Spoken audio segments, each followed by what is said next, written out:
Iba pang mga latest mga mare. Cloud9 ang feeling ni Alden Richards at Julia Montes dahil sa suporta sa first movie project nila na 5 Breakups and a Romance. Thankful po kami kasi at least our efforts are not parang put to waste because of the reception we've been getting po sa mga excited na makapanood. Ang sarap at ang saya namin sa project na to. And then nakita namin yung pagtanggap ng tao.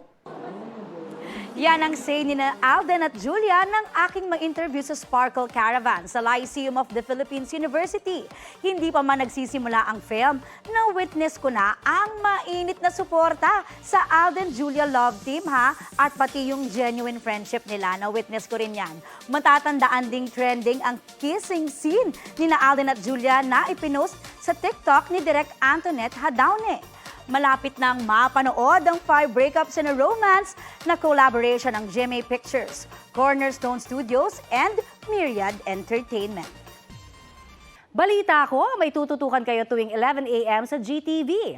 Alamin ang mahalagang balita at impormasyong dapat ninyong malaman sa Balita Ko tuwing Lunes hanggang Biyernes. Mag-subscribe din po sa GMA Integrated News sa YouTube. Sa mga kapuso naman abroad, maaari po kaming masubaybayan sa GMA Pinoy TV at www.gmanews.tv.